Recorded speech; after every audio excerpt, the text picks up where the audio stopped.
안녕하십니까, 이태현입니다. 이제 정말 팔 수가 없습니다. 정말 팔 수가 없어요. 지금 북경 집값이 하북성보다도 더 쌉니다. 이 단지만 해도요, 방산의 국영기업이 개발한 타운하우스형 아파트 단지인데 예전에는 한 채에 200에서 300만 위안 하던 집이 지금은 80만 위안대입니다. 제곱미터당 단가가 9천 위안 정도밖에 안 해요. 게다가 전부 이런 신축 아파트로 6층짜리 엘리베이터 완비, 한 층에 2가구씩 90제곱미터 면적의 방 3개 구조로 인테리어까지 마친 상태로 바로 입주 가능합니다. 관심 있으시면 연락주세요. 집 보러 모시겠습니다. 북경 집값이 정말로 무너졌습니다. 조양구의 이 아파트 단지 5년 전에 260만 위안 하던 투룸이 지금은 100만 위안도 안 됩니다. 여러분, 양광상동이 최근 2달 동안 왜 이렇게 많이 하락했을까요? 9월부터 다시 급락세가 나타났습니다.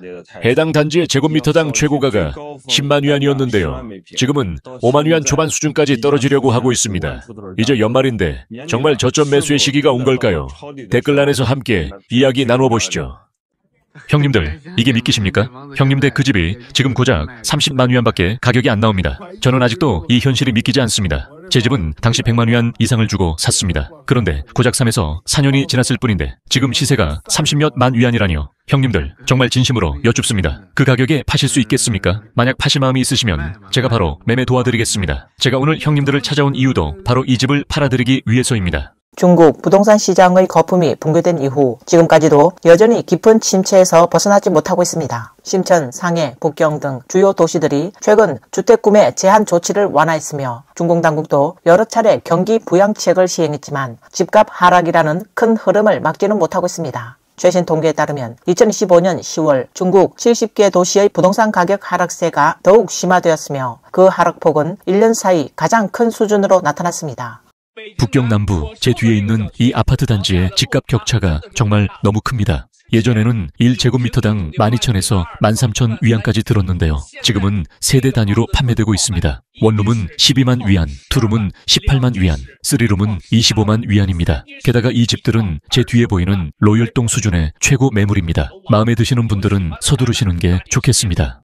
이 아파트 단지는 북경 전체에서 가장 저렴한 단지 중 하나라고 할 수 있습니다. 게다가 최근 몇 년 사이에 가장 많이 하락한 단지이기도 합니다. 분양 당시에는 제곱미터당 37,500위안에 거래되었고 집을 구하기조차 어려울 정도로 인기가 많았었습니다. 지금은 그 가격이 절반으로 떨어졌고 거기서도 한 번 더 꺾여야 할 판입니다. 방송에서 말한 내용은 모두 사실입니다. 북경의 월세 시장이 이렇게까지 안 좋을 수가 있을까요? 저는 10년 넘게 집주인으로 살아왔습니다. 작년이 가장 힘든 해였다고 생각했는데 올해는 작년보다 더 심각하네요. 이제는 저도 버티기 힘들 정도입니다. 제가 개인적으로 분석해보자면 우리의 소득 수준이 전반적으로 높지 않거나 경제 전반적인 환경이 좋지 않아서 그런 것 같고요. 시장에서 월세로 내놓은 집이 너무 많다 보니 세입자들이 선택할 수 있는 폭도 넓어진 게 이유가 아닐까 생각됩니다. 북경에서 지금 월세 구하는 게 정말 가성비가 좋아요. 지금은 11월, 12월이라 월세 비수기인데요. 요즘 빈집이 정말 많고 가격도 조정이 잘 되고 무엇보다 엄청 저렴합니다. 저는 지금 사완 외곽에 살고 있고 제 집은 북향이라 아침 저녁 햇살만 드는 구조예요. 그런데 요즘 여기저기 돌아다녀 보니까 세상에 남향집인데도 제 집보다 더 싸거나 비슷한 가격인 곳들이 정말 많더라고요. 투룸 월세가 4,000 위안 아래로 내려간 곳들도 아주 많아요. 예전에는 이 근처 투룸은 절대 4,500 위안 아래로 내려간 적이 없었어요. 늘 가격이 높았는데 지금은 한순간에 4,000 위안 아래로 뚝 떨어졌네요. 세상에 정말 놀랍습니다. 혹시 느끼셨나요? 올해 들어 북경 인구가 점점 줄어드는 것 같아요. 연초 귀향 시즌 이후부터 지금의 금구운십, 즉 9월에서 10월 부동산 성수기 동안 큰 도로 위도 정말 한산하고 조용합니다. 요즘 그나마 활발해 보이는 직업들은 디디 대리운전, 기사, 배달기사 같은 기본적인 서비스직들밖에 없고요. 제가 접촉하는 몇몇 기업들도 보면 급여 수준이 정말 형편없을 정도로 낮아요. 월세, 수도세, 전기세, 기타 자잘한 생활비까지 제하고 나면 정말 얼마나 남겠어요? 그렇지 않나요? 그래서 여쭤보고 싶어요. 지금 이 북경에서 과연 아직 기회가 남아있다고 생각되나요? 요즘 저는 정말 마윈을 점점 더 존경하게 됩니다. 기억나시죠? 몇 년 전에 마윈이 앞으로 집값은 배추값처럼 될 것이다 라고 말했을 때 다들 비웃으면서 믿지도 않았잖아요. 어떻게 집이 배추값이 되냐고 말이죠. 그런데 지금 부동산 시장 상황을 한번 보세요. 그렇지 않으신가요? 특히 요즘은 은행에서 은행 직판 주택이라는 걸 내놨다고 하네요. 은행이 자신들의 부실 자산을 정리하려고 시세보다 20%에서 25%까지 낮은 가격에 판매하고 있다고 해요. 게다가 물량도 꽤 많다고 하더라고요. 하룻밤 사이에 북경 집값도 붕괴되어 버렸습니다. 바로 이 아파트 단지의 집이 예전에는 제곱미터당 2만에서 3만 위안 정도였는데요. 지금은 제곱미터당 겨우 몇천 위안만 있으면 단독 출입이 가능한 단독마당과 단독주택을 가질 수 있는 수준이에요. 게다가 이 단지는 규모 있는 단지로 총 200채가 넘는 주택이 모여 있는 곳입니다. 정말 억장이 무너질 지경입니다. 바로 눈앞에 이 아파트 단지인데요. 2021년에 살 때 거의 300만 위안을 들였던 집이 지금은 80제곱미터짜리 투룸이 120만 위안이면 살 수 있습니다. 게다가 70년 사용권을 가진 정식 주택입니다. 중국에서는 매년 9월과 10월이 부동산 판매의 성수기로 업계에서는 이를 금구 언십이라 부릅니다. 이 시기에는 부동산 업체들이 다양한 판촉 행사를 대거 진행하며 고객 유치에 나서지만 올해 통계를 보면 금구 언십이라는 성수기가 무색할 정도로 시장이 활기를 띠지 못했습니다. 2025년 11월 14일 중국 국가통계국은 2025년 10월 상품 주택 판매 가격 변동 관련 통계를 발표했는데요. 이에 따르면 10월 한 달 동안 중국 70개 대중형 도시의 신규 분양 아파트 평균 가격이 전월 대비 0.45% 하락해 1년 내 최대 낙폭을 기록했습니다. 중고주택의 평균 가격도 전월 대비 0.66% 하락하여 13개월 만에 최대 하락폭을 보였습니다. 시장 흐름을 가늠하는 일선 도시들의 집값 하락세가 특히 두드러졌습니다. 그중 중고주택 가격은 전면적으로 하락 중인데요.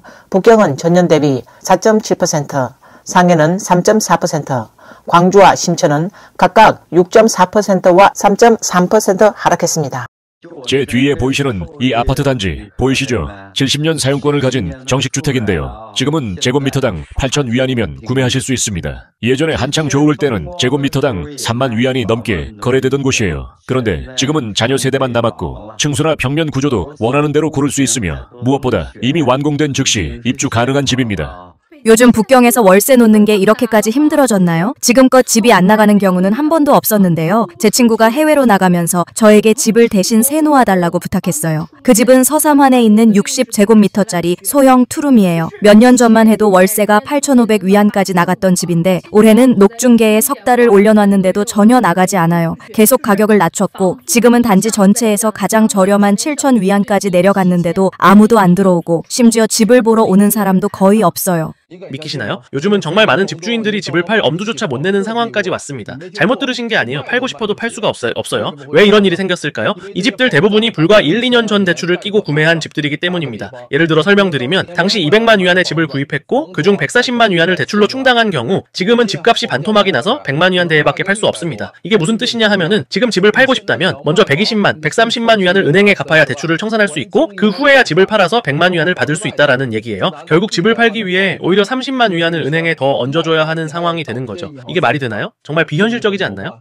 솔직히 말씀드리면 저는 이제 대출금 상환 중단을 하고 싶습니다. 오늘 제가 폐각망을 실수로 열어봤는데 거기에 제 집 가격이 60만 위안대로 떠있는 걸 보고 정말 멍해졌습니다. 여러분, 제가 이 집을 살 때 얼마 줬는지 아세요? 무려 140만 위안 가까이 들였습니다. 그런데 70만 위안이 그냥 허공으로 사라진 거예요. 저는 지금 아직도 70만 위안 넘는 대출이 남아있고 도대체 제가 무슨 마음으로 그때 이 집을 샀는지 모르겠습니다. 당시에는 도시의 하이테크 개발구라고 홍보하길래 믿었는데요. 지금은 제가 이 집을 판다고 해도 남아있는 주택 대출을 갚을 수조차 없습니다. 일은 해도 돈이 잘 벌리지 않고 매달 4천 위안 가까운 주택 대출을 내야 하니 정말 버티기 힘듭니다.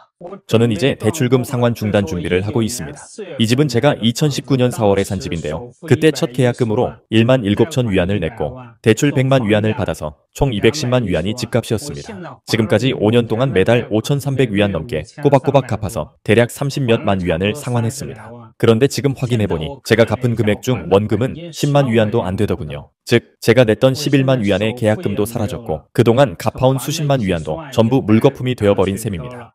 집을 산 지 6년 만에 결국 저는 대출금 상환 중단 상황까지 오고 말았습니다. 2019년에 허창동구에서 집을 샀는데요. 총 가격은 120만 위안이었고 계약금으로 30만 위안을 내고 대출은 90만 위안을 받았습니다. 30년 만기 대출이었고요. 당시 대출 금리는 꽤 높아서 6.1225%였고 매달 대출 상환금만 5,400위안 넘게 나갔습니다. 여기에 관리비와 가족들의 생활비까지 합치면 한 달에 최소 1만 위안은 있어야 정상적인 생활이 가능했어요. 정말 이를 악물고 6년을 버텼지만 이 몇 년 사이에 집값은 계속 떨어졌습니다. 그때는 큰 기대를 안고 구매했던 집이었는데 지금은 시세가 겨우 80만 위안밖에 안 되고 게다가 팔고 싶어도 잘 나가지도 않네요. 혹시 아시나요? 지금 북경에는 집값 대출을 감당하지 못해서 대출금 상환 중단을 선택하는 사람이 얼마나 많은지요? 매달 수백 건의 법원 경매 주택이 새롭게 등록되고 있다고 합니다. 그런데 이 숫자를 그냥 차가운 통계로만 보시면 안 됩니다. 각각의 경매 주택 뒤에는 도저히 버티지 못한 하나의 가정이 숨어 있습니다. 어떤 집은 아이 교육을 위해 이를 악물고 더 큰 집으로 이사한 중년 가장의 집일 수도 있고, 또 어떤 집은 평생 모은 돈으로 조용한 노후를 보내려던 어르신의 집일 수도 있습니다. 하지만 결국에는 월 대출 상환금을 감당하지 못해 삶이 산산조각 나버린 현실을 맞이하게 되는 겁니다. 왜 이렇게까지 된 걸까요? 정말 사람들이 대출을 갚기 싫어서 그런 게 아닙니다. 문제는 지금 전체의 거의 30%에 가까운 사람들이 안정적인 일자리를 가지고 있지 못하다는 것입니다. 누군가는 인터넷 회사에서 구조조정을 걱정하고, 누군가는 자영업을 하며 손님이 줄어드는 걸 두려워하고, 또 어떤 이는 일용직으로 일하며 고정 수입조차 없는 상황입니다. 이런 현실에서 어떻게 매달 수천 위안의 주택대출을 꾸준히 갚아나갈 수 있겠습니까? 요즘 집값은 정말 웃음거리가 되어버렸습니다. 지금 같은 추세로 계속 떨어진다면 도대체 얼마나 많은 사람들이 재정적으로 빨간불이 켜지게 될까요? 2023년 제 고객 한 분이 1230만 위안을 주고 집을 샀는데요. 바로 지난달 같은 단지 같은 평형의 집이 880만 위안에 거래되었습니다. 그 고객분은 집을 살 때 은행 대출 900만 위안이 있었어요. 지금 그 집을 팔면 돈이 남는 건 고사하고 오히려 20만 위안을 더 보태야 빚을 청산할 수 있는 상황이 된 겁니다. 이런 식으로 계속된다면 정말 많은 분들이 더는 버티지 못하고 대출금 상환 중단을 선택하게 되지 않을까 걱정됩니다. 늘 누군가는 말하죠. 집값은 앞으로 2, 3년은 더 떨어질 거야. 그런데 저는 묻고 싶어요. 정말 그렇게까지 더 떨어질 수 있을까요? 만약 2, 3년 더 떨어진다면 도대체 몇 가정이 무너지고 가족이 뿔뿔이 흩어지고 삶이 산산조각 나게 될까요? 전례 없는 주택담보대출 연체 사태가 조용히 전국을 휩쓸고 있으며 불과 4달 만에 무려 30만 가구가 대출 상환을 중단하기로 선택했습니다. 한때는 자신만의 집을 갖기 위해 평생을 바쳐 희망을 품고 달려온 이들이었지만 지금은 부동산 거품에 집어삼켜진 희생자가 되어버린 현실입니다. 부동산 시장의 급품 붕괴는 상상할 수 없을 정도로 충격을 가져왔고, 이는 수많은 가정의 운명을 근본적으로 바꾸고 있습니다. 한 여성 네티즌은 처음에는 아이에게 더 나은 성장 환경을 주고 싶어 100만 위안이 넘는 집을 구매했지만 지금은 집값이 절반 가까이 하락했고 매달 대출금과 생활비를 감당하는 것이 너무 벅차다고 말했습니다. 그녀는 인생에서 가장 후회되는 일은 바로 코로나19가 막 시작되던 때 집을 산 거예요. 그때는 100만 위안을 넘게 들여 집을 샀는데 지금은 50만 위안에도 아무도 사지 않아요. 게다가 아직 60만 위안의 대출이 남아있고 매달 5천 위안을 갚아야 하며 앞으로도 14년을 더 갚아야 해요. 이자만 해도 80만 위안이 넘으니 정말 집을 산 건 제 인생에서 가장 큰 실수였습니다. 라고 말합니다. 애착이 없을 수가 없죠. 막상 집을 판다고 하니 선뜻 마음이 떨어지지 않네요. 집값이 300만 위안대에서 100만 위안대로 떨어졌고 남편은 결국 집을 팔기로 결심했습니다. 이 집은 원래 아이의 학군 문제 때문에 100만 위안을 대출받아 구매했던 집이에요. 월 상환금은 5천 위안이고 30년 만기 대출입니다. 지금 아이는 곧 중학교 졸업시험을 앞두고 있고 남편의 생각은 이래요. 앞으로 아이가 어느 학교를 가든 무조건 기숙사 생활을 하게 하자. 이 집은 아이의 교육을 위한 역할을 다 했으니 이제는 손을 놓자. 현재 저는 실직한 지 3개월째고 남편 혼자 생계를 책임지며 주택 대출 부담까지 안고 살아가고 있습니다. 결국 우리 부부는 집을 팔기로 결정했습니다. 저는 이제 대출 상환을 중단할 생각을 하고 있습니다. 2019년 10월 집안의 모든 자금을 끌어모아 계약금 35만 위안을 내고 총 110만 위안짜리 집을 샀습니다. 대출은 75만 위안을 받았고 월 상환금은 4천 위안대였어요. 6년 동안 이를 악물고 갚아서 30만 위안 넘게 상환했지만 실제로 줄어든 원금은 고작 10만 위안도 되지 않더군요. 지금은 같은 단지, 같은 평형의 집이 80만 위안에 내놓아도 거래되기 힘든 상황입니다. 제가 대충 계산해보니 계약금과 지금까지 상환한 대출금 그리고 인테리어 비용까지 합치면 이미 70만 위안 이상이 증발한 셈이에요. 지금 집이 운 좋게 팔린다 해도 손에 쥘 수 있는 건 겨우 10만 위안 정도이고 6년 동안 온 힘을 다해 버틴 결과가 65만 위안 순손실입니다. 최근 중국의 여러 은행들이 부동산 직판 업무를 빠르게 추진하고 있습니다. 이러한 매물들은 대부분 기업이나 개인의 대출금 상환 중단으로 법적 절차를 거쳐 회수된 뒤 전통적인 법원 경매 절차를 우회하여 은행 직판이라는 이름으로 온라인에서 판매되고 있으며 가격은 심지어 70% 할인, 즉 3분의 1 가격에 나오는 경우도 있습니다. 자선거래 플랫폼에서는 은행 직공이라는 표기가 유독 눈에 띄며 일선 대도시부터 작은 현 단위 도시까지 매물이 아주 많고 할인폭도 매우 큽니다. 예를 들어 11월 11일 당일 하얼빈의 한 176제곱미터 주택이 단돈 31.5만 위안에 낙찰됐습니다. 제곱미터당 1,800위안꼴인데 같은 단지, 같은 평형의 최저가는 제곱미터당 3,700위안 수준입니다.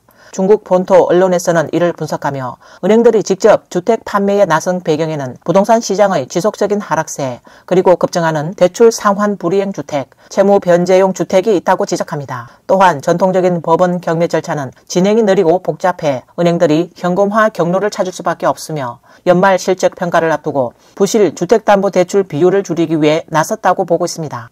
오늘 뉴스는 여기까지입니다. 시청해주셔서 감사합니다.